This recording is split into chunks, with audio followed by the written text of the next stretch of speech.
G'day guys, welcome back to the channel, and today of course we are here to review AFL Fantasy for round 22, and my week was very good. I scored 2,412, which equates to a rank of 3,251, so I've done very well the last couple of weeks, and a couple of good trades over the last couple of weeks from me has really skyrocketed my team, especially in our channel's league. Now, Nasai Wanganeen-Miller as the captain, I was probably expecting a little bit more, but 118, I'll definitely take that. Harry Sheasel, very nice with the 108. McCarthy with the 88 was very nice as well. Bailey Smith with the 120. Jordan Dawson with the 147. Bontempelli 120. Merritt with the 132. Kennedy with the 102. Just a lot of big 100s over the board. Gawn 121. Marshall 135. Cameron into the team this week with the 104 along with Luke Jackson. Isaac Rankin with the 107.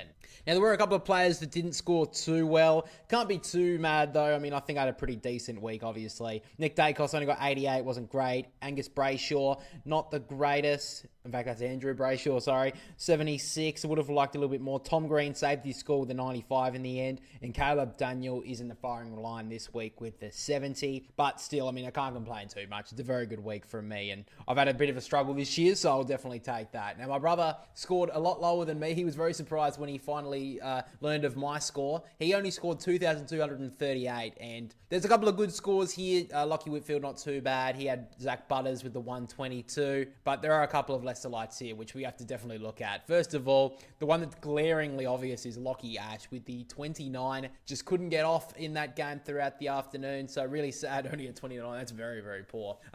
Had Jordan Clark, he only got 61. Brody Grundy was very poor, and Brody Grundy didn't have the best game, only got 83. Noah Anderson with the 65 struggled. Had to use the score of Liam McMahon with the 62, so overall struggled throughout the week. But I'm sure he will try to bounce back. The rank that he is at right now is 12,603, and my overall rank is 11,580. So I'm 1,000 in front of him at this stage, so I'm pretty happy with that. But for now, let's get to the trades for the week. So at this stage, my trades are Zach Merritt out with a hand injury. He will be out for at least a week. And I've picked up Caleb Sarong.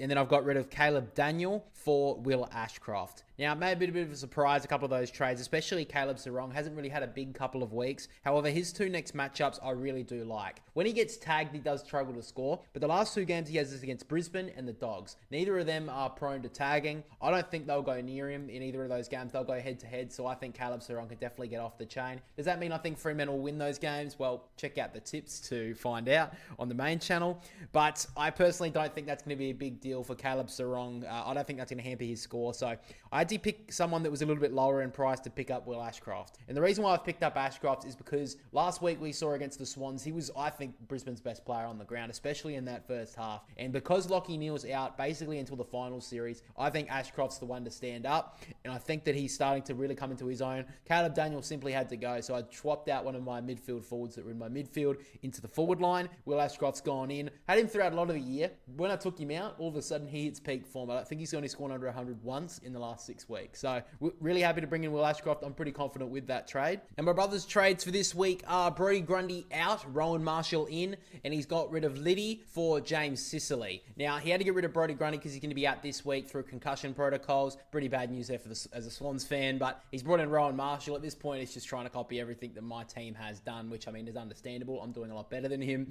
But he's got rid of Liddy and picked up James Sicily with the cash that he generated from the Brody Grundy trade. Sicily been jumping into a bit more form in the last fortnight, last month or so, which is good to see. Has been a very good scorer in AFL Fantasy in years gone by. Hasn't really hit those heights this year, but pretty much the only player he could really get at that price range. So not too surprised by that. But at this stage, let's finally get to our league for the channel. And the Cheetah Cub still holds the top spot. However, the Welshman in second place had a very productive week. He scored 2,504, one of the highest throughout the league.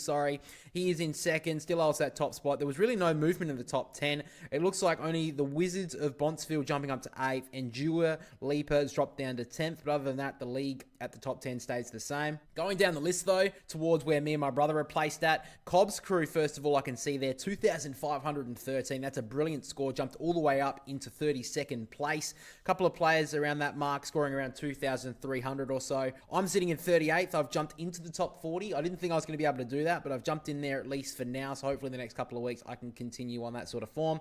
My brother has dropped down to 40th. So he's pretty much fighting for trying to beat me at this stage. But it is pretty close at this moment. Because of that good score from me, I've jumped up about 82 points in front of him. So we've been neck and neck throughout the year.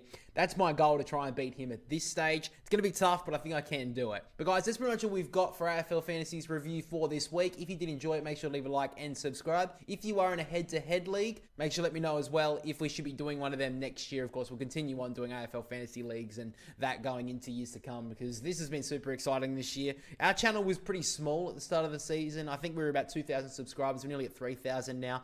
And we still had over 80 people join this AFL Fantasy League at the start of the year. That was the main channel, of course. So make sure to let me know down below if you want to do a head-to-head league next year, as well as a full competition like this. I think it has been really exciting for all of us to really follow that. But I think a head-to-head league would be exciting as well. It's like first in, first dress, best dress. I think that'd be a really good idea.